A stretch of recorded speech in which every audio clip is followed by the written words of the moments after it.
salamat sa mga ginagawa mo para sa amin, para sa kapatid ko. Alam kong masaya sa ginagawa mo. Susuportahan na kita palagi. Ikaw yung idol ko simula dati pa.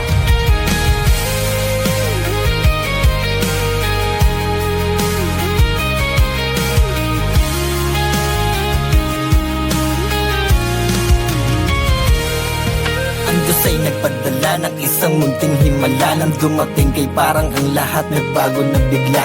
Higit na sa ating larawan ng maayos na pamilya. Isang bulol na batang makulit ang naalala.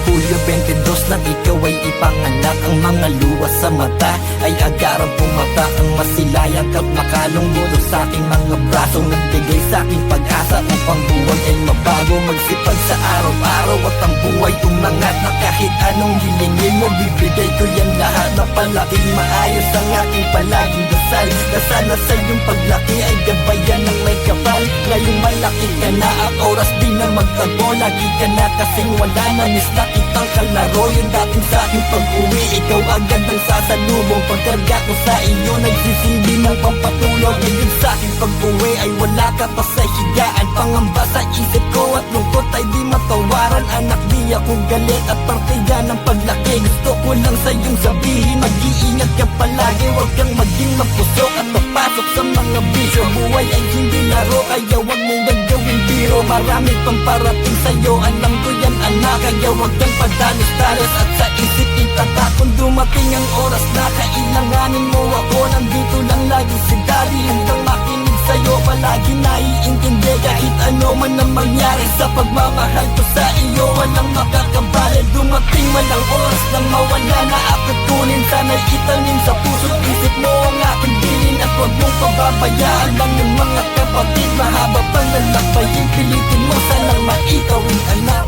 Anak, kamusta ka na? Lagi mong alalahanin, mahal ka ni Daddy at Mama, ni Lola at ni Jaja, ni Tito at ni Tita. Dito lang kami pag kailangan mo ng kasama.